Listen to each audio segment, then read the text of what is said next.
Saludos, señores, buenas tardes, bienvenidos a 360 grados. Me complace mucho presentarle a nuestro entrevistado de siempre, el general Soto Jiménez, un hombre encantador en las entrevistas, porque tiene tanto conocimiento que con cada palabra de él se aprende. Bienvenido, general. Bueno, buenas tardes. Déjame decirte, fíjate en el detalle, me saluda así de refilón. Pero yo quiero decir lo que he dicho siempre, que a mí me encanta venir a este programa.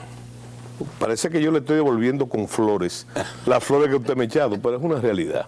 Y siempre se lo he dicho, no solamente por la calidad que tiene este programa, ¿verdad? Que usted debe darle su pedazo ahí. Sí, a Elías. Sí, no, Elías tiene una buena parte. Pero además, yo respeto mucho y admiro su veteranía en estas lides, ¿verdad? Sí. Y entonces, es interesante porque la gente fíjate que, supongo yo, que para un entrevistador, un jefe de programa, una conjunción de los que mueven el programa, es difícil.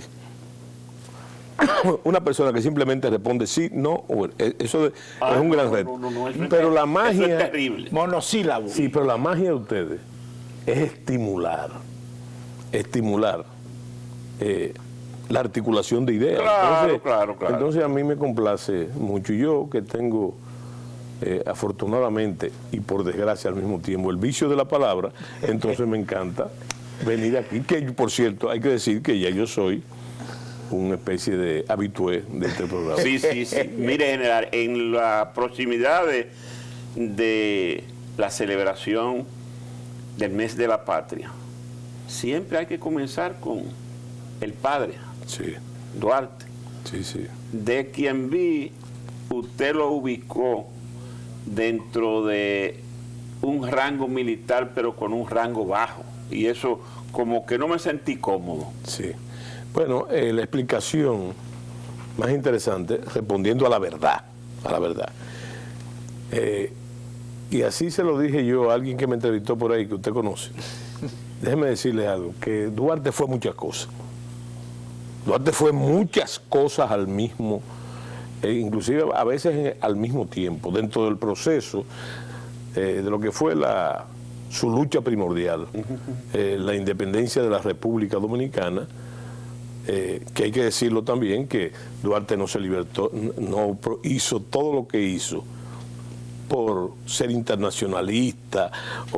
Duarte fue para librarnos del yugo opresor haitiano, que tampoco fue de buena gana. Los haitianos nos ocuparon a nosotros, implantaron aquí, sobre todo Boyer, una dictadura que siguió después del movimiento reformista del 43, el señor Charles Gerard Ainé. Sí. Entonces, esa idea de que Duarte fue muchas cosas, incluye lo militar también. Ahora, yo lo que quiero decir aquí, comenzar el programa diciendo, para responder a su pregunta, que todo lo que fue Duarte, todo lo que fue, y lo voy a desglosar, fue por su revolución, por la revolución independentista. Entonces, ahí se pierden sus inclinaciones, sus vocaciones naturales. ¿A qué me refiero? En el caso preciso de su pregunta. ¿Tenía Duarte vocación militar? Yo no pienso. Yo no pienso. Duarte... el feeling de él no es de eso. No solamente el feeling. Duarte tiene todas las posibilidades de un humanista fervoroso. Sí. ¿Verdad? Se ha querido también opacar así el idealista. Pero era un hombre de acción también y un organizador. Entonces... en el caso militar, yo dudo que él tuviera vocación. Él ingresa a la Guardia Nacional Haitiana durante la ocupación por el asunto aquel de que los haitianos impusieron el servicio militar obligatorio. Sí. Y si Duarte se hubiese quedado ahí, el que conoce lo que se hubiese quedado ahí, el que conoce realmente lo que es el servicio militar obligatorio, Duarte tuvo la basamenta, lo básico, recibió lo básico del entrenamiento militar. Pero no se quedó ahí. Duarte hizo carrera militar. Ahora, ¿qué hizo carrera militar? Como dicen en Sudamérica, un milico, simplemente un milico, no. Duarte fue Cabo Furriel. Eso que usted dice que es una baja graduación. Sí, sí, sí. ¿Y a qué corresponde el Cabo Furriel? Que no corresponde ahí. ¿A qué corresponde hoy en día? A lo que es el sargento primero de una compañía de infantería. Cabo Furriel, primera vez que oigo Sí, esa. Cabo Furriel es una denominación también de origen francés. Claro. Por lo tanto, Sí, sí, haitiana. sí. Entonces, ¿qué es lo más importante? ¿Qué es lo que hace el Cabo Furriel? El sargento primero de hoy en día, de hoy. Bueno, es el señor que realmente, él es el auxiliar del comandante de la compañía en los asuntos administrativos. Ojo. Hombre importante. Ojo. No, Sí. pero déjeme decirle qué es lo que hace él. Entre las cosas que hace, él realmente administra la compañía. Ahora, eso de administración, ¿qué es lo que él administra? Bueno, él administra las raciones, la comida de los soldados, pero también maneja el depósito de las armas. Es el hombre que maneja el control del depósito de las armas, pero también es el que tiene el control del personal. Sí, la asignación. No, las listas del personal, de los servicios y todo. Ahora, ¿qué sucede? Que hay que comprender el momento, porque eso es tan importante, teniendo esa baja La graduación. tarea que tenía. No, las tareas que tenía, pero además que hay que comprender que como si existía el servicio militar obligatorio, no la mayoría, no, la totalidad de los soldados de la Guardia Nacional eran dominicanos.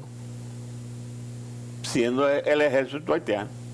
La Guardia Nacional haitiana La Guardia Nacional. era dominicano, y entonces esos dominicanos, como se demostraría después, esos dominicanos fueron proclives al proyecto de Duarte. Imagínate, Sí, sí, este sí. señor Ese era su jefe inmediato. sí, con la labia que tenía el padre de la patria, ¿verdad? Era un maestro de la palabra. Como dicen los marxistas ahora, o decían ustedes antes, el que convence, vence, y Sí, para sí, sí. convencer hay que estar convencido. Entonces imagínense usted, estaba ahí en medio de eso. ¿Cómo Entonces, asume ya Juan Pablo no, pero déjame, Duarte escúchame. el rango de coronel? No, espérate, no solamente el rango de coronel, porque nos quedamos ahí. Duarte no simplemente se quedó ahí. Simplemente un sargento primero, bueno, no, un cabo Furriel, no. Duarte entonces incita a sus acólitos, a sus compañeros, a que no solamente hagan el servicio militar obligatorio, que no había que incitarlo, porque el que cumplía 18 años... Obligatorio. No, Duarte también lo incita a que hagan carrera dentro. Entonces, por eso que usted ve, y yo he hablado bastante de eso, que la mayoría... Yo he hablado de el problema de la poesía, ¿no? Y tenemos la fortuna y también desde el punto de vista de la objetividad histórica, que muchos de nuestros historiadores han tenido la inclinación de la poesía. Entonces, eso es bellísimo, alentador, pero deforma la objetividad de los hechos. Entonces... ¿Y dónde comienza a deformarse? No hay tal te voy a explicar ahora mismo con un ejemplo histórico. Por ejemplo, usted lee en el Padre Nacional de la Historia, lo lee en Casimiro Nemesio de Moya, en Emiliano Tejera, todo eso que usted ve, se hace la gran apología de la improvisación militar.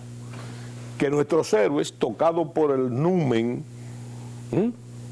de la libertad, entonces de un momento a otro, de simples ciudadanos, se convierten en paladines guerreros, en el campo de batalla. Eso es bellísimo, pero no es verdad. Porque en todas las investigaciones que yo he hecho, mis modestas investigaciones, yo me atrevo a decirte aquí en este programa, que en la multitud de héroes y paladines y adalides de la independencia, en los campos de batalla, no en las nóminas ni en los escritorios. Ganaba al fragor de la lucha. Ninguno fue improvisado. Tenían entrenamiento militar. ¿Por qué? Porque asistieron a lo que fue básicamente el servicio militar obligatorio y gracias a Duarte hicieron carrera. Sí. Aparte de lo que eso involucraba socialmente, sobre todo en el área rural. Entonces usted ve que todo lo que yo he estudiado, todo, y te voy a poner un ejemplo no tan incomprado, todos no solamente eran alistados, sino que eran oficiales. Oficiales. Y algunos eran coroneles y otros eran tenientes coroneles o comandantes, que es el grado de mayor. Entonces, no había tal improvisación. Por ejemplo, te voy a poner un ejemplo claro. El señor José María López, el general José María López, héroe artillero de la batalla de Santiago, en el 30 de marzo del 44. Ese fue el hombre, y ahí viene la poesía, que le dio vida a las fogoneras de los cañones de Santiago para alcanzar la gloria. Eso es bellísimo y tiene su parte, su consustanciación de realidad, pero no es verdad, porque ese señor se sabe ya. Mira, para usted manejar un cañón, para usted ser el operario de un cañón, el comandante de una batería de cañón, lo primero que tiene que conocer muy bien el arma, que es un arma de tiro indirecto, muy complicado. Pero aparte de eso, usted tiene que tener nociones de trigonometría, Sí. ¿me entiende? Y otros adiós. Entonces, la verdad es eso. Por ejemplo, y conocer los ángulos. claro, por ejemplo, el hombre de la carga de los andulleros, Fernando Valerio, ¿verdad? Entonces sí, es un hombre que de un momento a otro, en el cementerio viejo de Santiago en la batalla, conduce una legión de andulleros. Sí. Y entonces hacen lo que hacen. Bueno, como si se levantara del polvo para alcanzar la gloria. Ese señor era capitán de artillería de la Guardia Nacional Haitiana. ¿Tú me entiendes? Sí. Y así había hecho carrera. Claro, había hecho carrera. Y entonces esa es la verdad. Ahora, eso no conduce necesariamente que todo lo que hizo Duarte, todo, porque Duarte también, la gente no sabe que fue agrimensor. ¿Tenía vocación Duarte de agrimensor? No. ¿Qué hacen los agrimensores? Reconocer y medir la tierra. Sí. Entonces él, para conocer los futuros campos de batalla, para conocer el territorio nacional, ¿verdad? Hacía ese trabajo. Por ejemplo, se ha dicho que Duarte era esgrimista. Sí, Porque también. como te lo pintan a ti, tú dices, bueno, este señor es una especie de pionero de esa disciplina atlética, que es una disciplina hoy de las Olimpiadas. Sí. Pero resulta que no. Duarte lo que era, como estábamos en una dictadura, Duarte entonces aprovechaba para practicar ese deporte, entre comillas, con sus amigos. Y tú sabes lo que estaba haciendo él, entrenándose en el uso. Y entrenando a los demás. Uso del sable. Y entrenando a los demás. No, y del machete. Porque el sable y la espada. Creo que no es el mismo estilo, el sable y el machete. Claro, pero las reglas más o menos son las mismas. Es más, el machete no es un arma de guerra, es un instrumento laboral. Sí. Que, como yo le llamo, ese machete redentor, forjador de libertades. Pero usted tiene que conocer las reglas básicas, cómo usted se defiende con el machete, cómo esquiva los golpes, cómo usted propina los golpes. Es casi el mismo principio de la espada. Claro. Entonces, en definitiva, ¿cuándo llega No, Coronel? pero No me ha espérate, dicho. pero espérate, hay otra cosa. Sí. Duarte, fíjate que Duarte fue teatrista. Sí. Duarte fue actor, productor, director, tramoyista. Él lo fue todo en el teatro. ¿Era porque a Duarte le gustaba el teatro? Sí, le gustaba. Pero lo que usó el teatro fue en la Filantrópica. Exacto. Que fue una fundación cultural. Una organización, para llevar el mensaje revolucionario. Ese era el vehículo del mensaje. Y era ideal. ¿Tú sabes por qué? Porque primero, los haitianos no tenían que necesariamente dominar a ese nivel el lenguaje castellano. Y era teatro. Sí. Y entonces, pero fíjate que Duarte entonces pasa después a la organización secreta trinitaria. Eso era mucho más que un partido, eso era una organización subversiva. Sí, no, ya eso es política pura. Es política pura.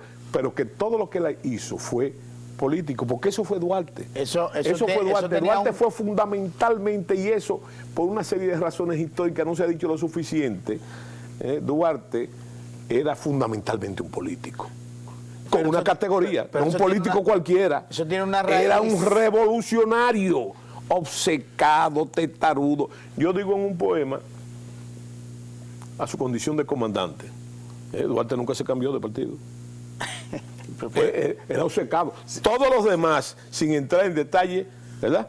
Jugando el juego. Se apartaron en un momento. Como dice Joan Manuel, jugando el juego que mejor juegue y que más le gusta, ¿verdad? Entonces eran políticos, pero el maestro era él. El maestro era él. Y era un hombre político de pies a cabeza. Tú sabes cómo concebía Duarte, en sus palabras, Duarte concebía como la ciencia más pura. Él decía, perdiéndose por los estrajos, no digo perdiéndose, metiéndose en esos caminos de la filosofía, que él decía que era la parte más pura de la filosofía. Después lo iba a decir Clinton, cuando le preguntaron en una entrevista después que salió la presidencia, que si usted volviera a nacer, en el caso hipotético que usted naciera, ¿qué usted volvería a ser? Político. ¿Por qué? Porque siendo como Duarte pensaba la ocupación más pura, era pura porque era la única que es capaz de cambiar la suerte de la gente. La suerte de la gente, pero ¿qué suerte de qué gente? De la colectividad. Sí, el pueblo. Otra cosa que se ha dicho, que Duarte no quiso ser presidente. Es una mentira falaz. Duarte sí quiso ser presidente. Duarte impulsa el golpe de Estado, el primer golpe de Estado de la República contra la Junta Central Gubernativa, para desalojar de ella los proteccionistas, los anexionistas, los afrancesados, que como pasa en la actualidad, estaban acicateados por el cónsul de Francia, Huchereau de Saint-Denis, ¿verdad? Como pasa ahora, en términos de las relaciones con las potencias. Y entonces, Duarte, ¿pero qué pasa? Le dice, bueno, pero usted tiene que ser presidente de la Junta Central Gubernativa para suplantar a Bobadilla. Sin embargo, oiga lo que piensa Duarte. Duarte dice, no, pongan a Francisco del Rosario Sánchez y yo me voy al Cibao a hacer campaña política porque yo quiero ser presidente por voto. ¿Me entiendes? Sí. Y ahí lo sorprende haciendo esa campaña en el Cibao, que es donde es apresado, después del contragolpe de julio del 44.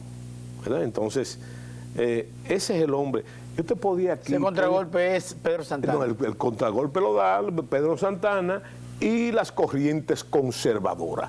Porque yo digo que la idea de la república, la idea de la independencia, es una idea de la clase media urbana. ¿Verdad? Es una ciudad que tenía, qué sé yo, hay una discusión con eso, 3.000 o 4.000 habitantes, hasta 2.000 habitantes, pero el poder estaba en las haciendas, en los atos. Sí. Por eso yo digo que la república nació con el hechizo, con la marca de los ateros, que se metieron en el proyecto de la independencia. Yo digo que asaltaron el proyecto de la independencia para hacer grandes aportes. Te voy a explicar qué aportes. Sencillamente porque la dictadura boyerista de Boyer hizo una reforma agraria para premiar al ejército invasor. Entonces, él no la hizo en Haití, la hizo de este lado. ¿Y quiénes eran los dueños de la tierra? Y el ganado eran los ateros. Sí, claro. Se sintieron... Con eso, con el servicio militar obligatorio, y con esa condición, con esa situación que yo te estoy diciendo, yo digo que los haitianos afilaron cuchillo para su garganta. Una pregunta. Tenían el enemigo dentro. Sí, una pregunta. Y lo formaron. Y lo entrenaron. El padre de Pedro Santana... El papá de Pedro Santana, que creo que era un personaje nacido en Hincha, que siempre fue dominicana hasta después de la declaración de la independencia haitiana. Sufrió la persecución de los haitianos a los blancos y a los mulatos. Y entonces se vino para este lado de la isla. Primero, ¿tú sabes dónde estuvo? Primero que el núcleo familiar. Y Pedro Santana nació en Hincha también. ¿Tú sabes dónde, el primer lugar que tocaron? A ver si ustedes les recuerda algo de eso. Gurabo. En Santiago. Vivieron en Gurabo, que es la tierra de nacimiento del presidente Hipólito Mejía. Sí. Después de ahí emigraron a Sabana Perdida, a esa Sabana Perdida. Villamella. Y finalmente se fueron al Seibo. Él jugó un papel preponderante en lo que fue la revolución de Juan Sánchez Ramírez contra los franceses. Lo detengo ahí, general, para una idea que me llega. Sí. ¿Cree usted que habrá que normar o legislar para que quien haga un busto de Duarte tenga que buscar el patrón oficial, sea en el Congreso, en el Instituto Duartiano, donde sea, para que no aparezcan esos adefesios como apareció los otros días uno aquí en Pedernales, y aquí mismo en la Plaza de la Independencia hicieron un motrocolo también que hubo que desmontarlo. Esa palabra hacía mucho, yo no lo oía de motrocolo, Motrocolo. pero yo pienso que sí. Yo pienso que sí. Usted dijo, yo pienso que todo lo que sea correspondiente a la iconografía de Duarte Claro. debe ser normada, primero, por la Academia Dominicana de la Historia. Sí, sí, sí. Y segundo, debe ser normado por lo que es el Instituto Duartiano. Déjeme decirle que el Instituto Duartiano, voy a meter este anuncio aquí, yo pienso que siempre ha sido una institución meritoria. Muy meritoria. Y Y integrada. y cada vez que surge un presidente es tan valioso como el anterior. Claro, exactamente. Pero yo quiero significar que más que esa condición, y con el concepto de que Duarte no solamente es un ejemplo, no del pasado, lo necesitamos ahora, Sí. ese pensamiento, el dominicano de gloria más pura, necesitamos eso. Pero la condición de este nuevo Instituto Duartiano y de su presidente, Wilson Gómez, Doctor Wilson. tiene una característica que a mí me encanta, y es que él le ha dado vida renovada. Sí, sí. Entonces, la idea de ese Duarte, yo oigo en los eslogans, Duarte y los emblemas, Duarte vive. Yo pienso que Duarte está más vivo que nunca en el receptáculo donde descansa su memoria y su pensamiento, que es el Instituto Duartiano, porque lo ha sacado del gabinete para llevarlo. Y Wilson opina de todo lo que tiene que ver con el interés nacional, desde ahí, en base al pensamiento de Juan Pablo Duarte. Y entonces, ese es el Duarte que necesitamos, porque de Duarte, y así debimos comenzar, de Duarte se ha dicho muchas cosas. La mayoría de las cosas que se han dicho son buenas, ¿verdad?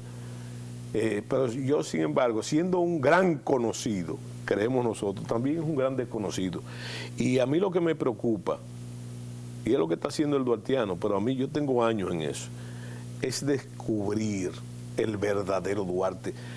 No solamente esa figura que se nos ha pintado, sino más allá de ese Duarte integral, la parte de Duarte que nosotros necesitamos para seguir ese ejemplo, luchando contra la idealización y la divinización de Duarte. Porque hay una cosa, si Duarte nos sirve con los héroes, los próceres y los mártires para la vida sin tiempo del ejemplo, para nosotros, eso que tú dices, el padre, él es el padre real de la patria. Sí.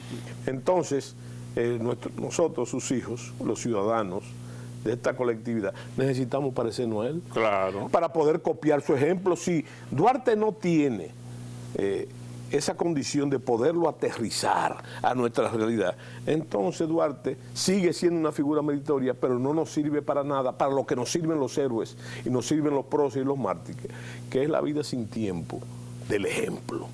Es una cosa no para tenerlo ahí como la biblioteca, en una especie de santuario, no. Tiene que ser el norte ciudadano, ¿verdad? De los ciudadanos, del ciudadano de a pie, del ciudadano común. Por ejemplo, hubo una vez una discusión tremenda sobre, se llegó a decir que Duarte tenía una fábrica de velas en Caracas. Sí. Duarte llegó a vender velas. Sea cierto o no sea cierto, yo creo que hay que explotar esa casa. Tú sabes lo que es la economía informal en la República de Tú sabes la la importancia de la vela en ese tiempo. No, pero no solamente, pero más allá de eso. Nosotros tenemos, creo que un 50%, un 52%, no sé bien la estadística, de la economía informal. Eso es un símbolo de pobreza tremendo. Sí. Pero yo lo que me refiero es, tú sabes la importancia. Tú vas a un semáforo aquí, te venden pececitos, cachorrito, hay un trabajo periodístico, un cachorro que creció. Bueno, flores. Flores, te venden de todo en una cosa. Eso son la economía informal. Sí. Y tú sabes lo importante para la vida sin tiempo del ejemplo, pensar que el padre de la patria fue también vendedor en Caracas, de vela, lo que sea, ¿verdad? Sí. Pero de vela, que es lo que se ha dicho oficialmente. Y hay gente que a eso le duele, como a ti te dolió los asuntos del Cabo Furriel. Pero no, yo creo que eso hay que explotarlo. Sí, explotarlo, la parte ¿verdad? buena. Cuando tú digas, sean como Duarte, no es de ese individuo incansable, No es el- inaccesible, no es sino el- de ese que fue como tú. Ahora, ¿dónde está la diferencia? No se A ha explotar. llamado Cristo de la Libertad. Sí, claro. de ¿Qué es lo Joaquín que sucede? Valdés. Que ese señor que vendía velas o lo que fuera y tenía una vida realmente magra, una vida que todavía a nosotros nos duele, toda la crujía Sí, que tuvo que pasar el Duarte en Demasiado. olla, ¿verdad? El Duarte en olla. Entonces, tú sabes lo importante que es decirle a todos esos muchachos que Duarte fue como ellos, pero que no vendió nunca droga, ni vendió otras cosas inadecuadas. Nada subrepticio. ¿Eh? No, Nada subrepticio. todo Con su fue venia, caminoso. todo fue con su transparente. venia, con su venia. Nos vamos a la pausa comercial. Venimos con más aquí con el conversatorio con José Miguel Soto Jiménez sobre la vida y obra de Juan Pablo Duarte. Sí.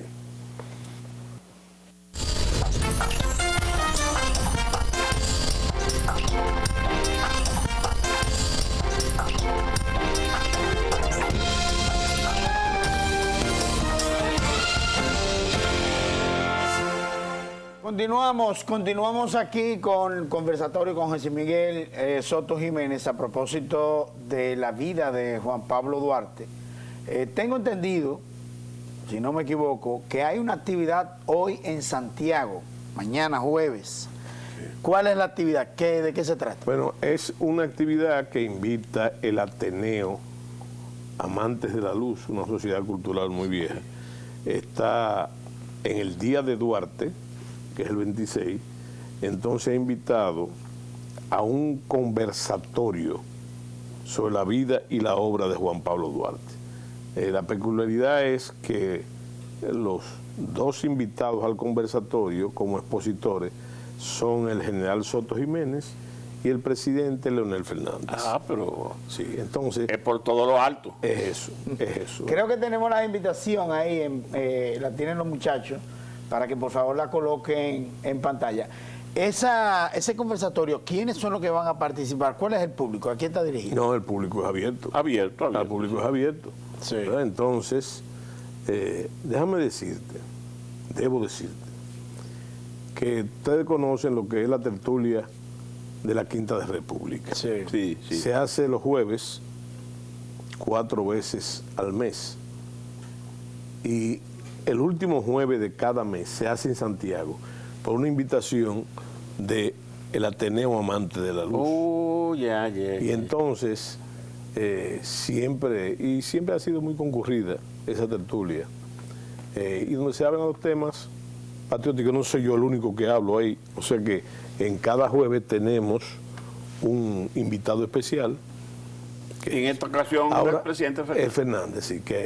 Pero déjame decirte que esa tertulia de Santiago tiene prosapia. ¿Por qué? Porque esa tertulia no es a propósito y no se la inventó Soto. Es una tertulia del Ateneo, Amante de la Luz, que dirigió por mucho tiempo la señora madre de Francisco Domínguez Brito, que es una dama exquisita de mucha cultura, y es una verdadera agente cultural, de promoción cultural en Santiago, porque eso hay que tomar muy en cuenta. Los estímulos culturales y hasta políticos de Santiago no son igual que el de la capital. No, Santiago Esa es una población siempre ha sido muy fino. en eso. Sí, entonces yo participo de forma entusiasta, no solamente por el compañero que tengo de expositor, que hay que decir poco, de Leonel Fernández, No. hay que decir poco, es uno de los mejores comunicadores que ha dado el país. Un hombre que comunica muy bien Comunica y muy bien, además, pero además hay una cosa clara, ha sido 3 veces presidente de la República. vicepresidente. O sea que toda la biografía del presidente, a mí me da mucha risa porque no solamente pasa con él, pasa con todos los presidentes. Que hay mucha gente que se queja, no, porque hizo esto, porque hizo aquello, porque dejó de hacer tal cosa, porque, y ya tú sabes lo que eso en la vehemencia con que se expresa el dominicano, toma características impublicables, con todos los presidentes. Sí.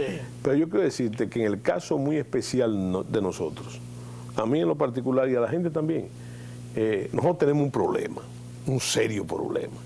Como decían los psiquiatras, el primer paso para tú poder sobrellevar la enfermedad es reconocer que tú tienes un problema. Sí, en la sociedad, 50% del pleito ganado. Sí, nuestra sociedad tiene un problema gravísimo, entre otros muchos, con lo que es el problema haitiano, el problema migratorio, etcétera. Entonces, yo pienso que lo que importa no fue lo que se hizo y cuál es el culpable. Yo le he dicho a ustedes en otras ocasiones, los culpables, hay una culpabilidad colectiva de todos los presidentes, desde Balaguer para acá. Entonces yo digo que lo que más importante es lo que se va a hacer en el futuro, porque nosotros tenemos una deuda con las nuevas generaciones de dominicanos, no simplemente el presente, lo que viene. Lo que viene. Entonces, yo pienso, mira, mientras mucha gente considera, y yo hasta quién sabe cuándo, puede ser pronto, yo voy a participar en política. Mi tema ahora mismo, ha sido, como ustedes saben, la defensa de la República Dominicana, bueno, dentro de mi especificidad y fuera de ella, como ciudadano. Yo lo he escuchado como ciudadano común. Pero te diré una cosa, yo pienso que hay que participar en política. Hay que participar en política. Yo no sé si usted recuerda, don Freddy, de lo que se habló mucho del analfabeto político. El analfabeto político es ese, que es el primero en criticar los gobiernos. Y la pregunta que surge, ¿y qué hizo usted para que eso fuera o no fuera? ¿Por qué? Entonces yo pienso que para evitar los efectos del analfabeto político, porque siempre se ha dicho que si usted hace las mismas cosas va a tener los mismos resultados. Entonces yo pienso que la acción política está justificada desde el punto de vista nacional, está justificada en forjar una nueva voluntad política. Yo no estoy hablando de terceras vías, no. Una nueva voluntad política que pueda hacer, pueda satisfacer los intereses nacionales. ¿Qué intereses nacionales? Lo de un puesto para Soto, un puesto para Freddy Sandoval, un puesto para Elías Ruiz Matú, que tú podrías ser así como tú lo ves, encargado de comunicación del Palacio. Óyeme, déjame decirte, yo pienso que lo fundamental es la defensa de la nación. Es de la nación. Sí, sí. Y la defensa de la nación más allá de lo militar. Lo militar es muy importante y nos lo demostró Duarte. Yo creo que... O sea, llevar ese pensamiento político permanente. Pero claro. Pero con la idea de la dominicanidad. Esa es la idea del gestor político. El nuevo gestor político es eso. No es simplemente tú saltar en una silla lanzando panfletos. Es el gestor político, el nuevo gestor político, es la ciudadanía sublimizada en la acción, ¿verdad? Entonces, una vez le preguntaron a Solón, el gran legislador romano, uno de los padres de la democracia, le preguntaron sobre esa situación y él dijo que el peor pecado ciudadano, el peor de los pecados ciudadanos era no participar en el debate, cosa que les conviene mucho a ustedes como comunicadores. El principal para Solón era no participar en el debate. Entonces yo pienso que hay que participar en el debate, ¿verdad? Hay que participar en el debate con ese fin. Sí. Yo lo he escuchado a usted en conferencias, distintas conferencias, entre ellas de Trujillo, donde decía que hay que matar al Trujillo colectivo. Sí. Entonces, a mí me surge la idea ahora de que hay que renacer o hacer renacer al Juan Pablo Duarte. Sí. Es más, yo creo que hay que... Tú sabes una cosa, cada vez que yo veo una ofrenda a los padres de la patria de cosas, yo pienso que hay que ir más allá. Yo pienso que hay que ir permanentemente al mausoleo donde duermen los padres de la patria, a darle la queja. Como esos niños que van a darle queja a su papá. Sí. Porque esa es la idea de la situación nacional. Ahora, Eso parece una cosa inerte, no es una cosa inerte. Hay que penetrar, taladrar los oídos de esos grandes muertos. ¿Para qué? Para que de ellos surja el ejemplo. El ejemplo. General, ¿y cómo ensuflarle esa idea de que el pensamiento de la dominicanidad esté presente en todo el liderazgo nacional? Sí, bueno, precisamente poner lo que yo te digo, la acción política. Porque, óyeme, Freddy, tú que eres un veterano sabes que no es verdad que esto no ha cambiado. Desde el 61 para acá, el país permanentemente ha habido cambios sustanciales en la sociedad. Es más, tú sabes, yo me voy más lejos. Yo pienso que los grandes libros de los grandes dirigentes, y me voy a referir a Peña Gómez, a Joaquín Balaguer, ¿verdad?, a Juan Bosch. Esos libritos están ahí como referentes, pero eso no funciona ya. Porque los libros han quedado caducos. No, está hablando del librito, lo que es el librito. ¿Tú sabes por qué? Porque lo que ha cambiado es la sociedad dominicana. ¿Verdad? Entonces, ya en todos los casos de los truqueros, los viejos trucos no funcionan. No funcionan. Entonces, yo pienso que el pensamiento de Duarte, y te voy a poner un ejemplo vivo, es instrumentalizable. Es más, yo lo digo hasta poéticamente, Juan Pablo Duarte es un arma. Es un arma para librar las batallas del presente y del futuro. ¿Y tú sabes quién me dio el ejemplo? Tú sabes que nosotros sufrimos del licio, como dice el campesino, de decir que todo tiempo pasado fue mejor. Y eso no es verdad. Eso no es verdad. El pasado sirve como referente, como decía Metternich. El pasado me sirve en tanto que en vísperas del futuro mi alma lucha con el presente, o al revés. Y esa es la verdad. ¿Tú sabes quién me dio una lección a mí? Para que tú veas.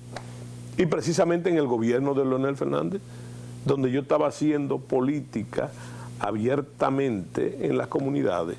Pero yo tenía un programa que se llamaba, no de televisión ni de radio, un programa que se llamaba Fechas Patrias, de Quinta República. ¿Tú sabes cuál era mi misión? Llevar el verdadero Duarte o otros héroes y próceres y mártires de la República a todos los colegios, liceos secundarios del país. Fue una experiencia increíble. Nosotros le dimos la vuelta al país 5 o 6 veces. Yo y mi grupo que me acompañaba en esas actividades que él organizaba. Mira, y resulta, sin apoyo del gobierno ni apoyo de nadie. Nosotros entonces un error. Fuimos. Está bien, pero bueno, pero como dice, tú sabes una frase que hay que usar aquí mucho, ¿verdad? El buen juicio viene de la experiencia y la experiencia del mal juicio. Y déjame decirte que te voy a citar, y cito en él al compañero y amigo, un gran amigo, Deli Erasme. Ah, sí, sí. Creo que le dicen el tigre de Neiva, una cosa así, la fiera de Neiva. La fiera de Neiva. Bueno, pero yo fui, no tiene que ver nada con eso la actividad. En la actividad que yo le dije Fechas Patrias, fuimos a hablar de Duarte a un liceo en Neiva. ¿Verdad? Entonces yo fui a Neiva a dar esa charla. Y los niños no, eran manganzones ya. Los jóvenes. Los adolescentes. Sí. Me guardaron una poesía coreada. Oye bien. Entonces yo pensé, bueno, esto es lo mismo de siempre. Recuerda que mi abuelo fue desde conserje de una escuela hasta ministro de educación. Pasó por todo eso y fue maestro toda la vida. Entonces yo me crié en eso y yo sabía eso, poesías, esos actos líricos culturales que te guardan con... Oye, a mí me guardaron eso y yo pensé que era eso. ¿Tú sabes lo que era? Ellos hicieron una auditoría de todos los grandes problemas nacionales. Y la poesía de actualidad, la poesía coreada era darle respuesta a esos problemas actuales con el pensamiento de Juan Pablo Duarte. Eso me impactó a mí. Si no fue iniciativa de los muchachos, fue iniciativa de los maestros, de los maestros de verdad. ¿Verdad? Entonces recuerdo que uno de los casos era, hablando de la presa de Loma Miranda, hablando de la Loma Miranda, no de la presa, de Loma Miranda, Y entonces ellos me respondieron ese problema con Duarte y todos los problemas nacionales, con el pensamiento de Duarte. Sí. Que no es un pensamiento de una característica. Pero mire, era interesante la modalidad. Sí, pero yo vi, no sé si fue iniciativa de quién, ahora mismo lo acabo de ver en Twitter, un grupo de muchachos que no hacen eso exactamente, pero hacen lo mismo. Entonces esa es una forma, eso me impactó a mí y me hizo copiar el modelo que me enseñaron esos muchachos con esa poesía, y yo pienso que esa es la clave actual. Tú que preguntabas, ¿se puede influenciar? Bueno, pero mira esos muchachos. Sí. Esos muchachos hicieron lo que hay que hacer, ¿verdad? Siguiendo. Yo una vez escribí un artículo, precisamente se lo escribí al presidente Fernández. Escribí un artículo en vísperas de esas memorias que se leen los 27 de febrero y las consideraciones que surgen ahí. Y yo le escribí un artículo diciéndolo. Tú sabes que los caballeros medievales, sobre todo los templarios, antes de la batalla, velaban las armas. ¿Qué era velar las armas? Ellos en un recinto cerrado tenían sus armas, las armas con las que iban a combatir mañana, ¿verdad? Y entonces en base a reflexión y oración velaban las armas. Y ese era mi artículo. Mi artículo era, cuando usted vaya al Congreso Nacional, él y todos los presidentes, lo primero que deben la noche anterior es consultar a Juan Pablo Duarte. Pensamiento de Duarte. El pensamiento de Duarte. Que lo ilumine. Hay que velar esos discursos, ¿verdad?, tan esperados. Y mucha gente lo espera por los cambios, pero no, hay que velar. Sí. Otro de los discursos suyos. Espérate que tú me preguntaste, que tú me preguntaste, no me lo dejes sobre el tintero, sobre el asunto de volver a matar a Trujillo. Fíjate, déjame decirte, eso es un tremendismo, pero eso está cargado de una profunda reflexión jungiana de Carl Gustav Jung, el padre del inconsciente colectivo. Porque lo que yo propongo es lo que pasa en las logias, ¿verdad?, en el proceso de iniciación, ¿verdad?, que es la muerte. Tú pasas por una serie de cosas, la muerte y la resurrección. Entonces, ¿qué es lo que yo pienso? Y te lo quiero aclarar bien para que no digan, ahí está Soto diciendo que hay que matar y que Trujillo No, que renazca Duarte. Sí, no, espérate, para completarte la idea. Sí. Lo que yo pienso es que Trujillo ha quedado en la mente popular y sobre todo en el imaginario de poder. El inconsciente colectivo. Eso ha afectado todo el tránsito de nuestra democracia, porque los presidentes no saben ser presidentes si no es a la forma del muerto. Los ministros todos privan en Trujillito. Sí. No importa de qué partido. Todos privan es el modelo. en Trujillito. Peor aún, los ricos dominicanos no saben ser ricos si no es a los modelos de Trujillo. Todos tienen como Trujillo una villa en cada puerto de mar, en cada provincia, para no decirte del ánimo aquel de las chapeadoras, por ejemplo, ¿verdad?, que Trujillo tenía, queridas en todo el territorio. Segunda base, como dice el querido. Bueno, entonces, yo lo que te digo a ti, que hay que volver a matar a Trujillo en sus formas. En su forma, en el ritual. Es una muerte ritual, no es que volvamos a matar a Trujillo, ¿verdad? Exacto, no. Sino que es una muerte ritual para despojar al Estado de la funcionalidad trujillista, ¿verdad? Que ya es tiempo de que comencemos a andar en eso. Por ejemplo, el presidente Fernández quitó la foto de la cosa que, mira, yo no he visto una embajada en ninguna parte del mundo donde yo fui diplomático, donde no esté encabezado por una foto del presidente de la nación. Sí. Está bien, pero lo que él trató de hacer, yo pensé, bueno, ya comenzó la muerte ritual. Ese es Luis Abinader. Sí, pero no fue así. Pero no fue así, bueno. Y entonces hay que volver a matar a Trujillo. Una muerte ritual, rayando en lo imposible. ¿Para qué? Tú lo has dicho muy bien. Para que renazca entonces el ejemplo vivo de Juan Pablo Duarte. De Duarte, sí. Porque todo esto que yo te he dicho, yo creo que las corrientes conservadoras del país, de tiempos inmemoriales, yo creo que primero trataron de borrar a Duarte. La última vez que se habló de Duarte aquí fue en la independencia en la independencia en noviembre del 44. Después lo borraron de la historia. Por eso los muchachos, por decir algo, restauradores, no lo conocen a Duarte, lo habían borrado de la historia. Y entonces, tú dices, yo pienso que hay ha existido toda una conjura en ese sentido, para pintarnos un buen Duarte, ¿verdad? Pero un Duarte tolerante, un Duarte que aguantó de todo, ¿verdad? Exacto. Hasta morir en la pobreza, ¿verdad? Y ni aún así pudieron doblegar ese espíritu. Y solamente hay que ver lo de Duarte, porque eso hay otra cosa que decirte. Cualquiera se cree que Duarte se sentó a escribir esos pensamientos. No, esos son productos del fragor de la batalla de Duarte, de los discursos, de las cartas, a muchos de ellos, a muchos amigos, tomándole en cara de que se habían desviado de lo que él sembró. Una reflexión. Sí, entonces, eso tiene un propósito, para no dejarse en el aire. ¿Cuál es el propósito? Y te voy a decir, ¿quién hace la apoteosis, la primera apoteosis de Duarte? ¿Tú sabes quién es? Es el dictador más sangriento del siglo XIX, donde Santana era un niño de teta que se llamó Ulises Heró, el brazo militar del partido. Él es el que hace el asunto del padre de la patria, trae los retos del padre de la patria y hace la trilogía. Sí. ¿Verdad? Rafael Leonidas Trujillo Molina se metió con todo en este país, nunca tocó a Duarte.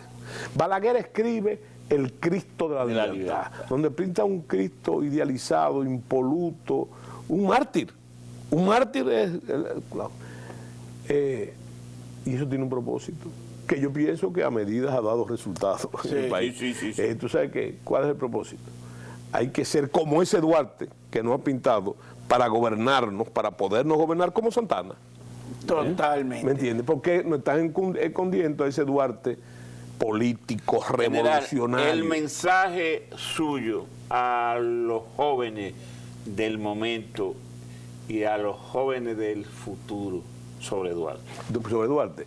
Hay que, con Duarte, por Duarte y en Duarte, hay que imbuirse de ese ejemplo, seguir ese ejemplo del verdadero Duarte, para entonces forjar la república que él soñó, la república que soñó Duarte, que es una república cimentada en los intereses nacionales, primero, y en el bienestar de la colectividad. Muchas gracias. Muchísimas gracias, qué buena exposición, como siempre. Y esto no es la última parte, esta es la continuidad de lo que ha pasado y lo que viene. Claro que sí. Así es. 27 de febrero viene para acá. Señores, hasta mañana.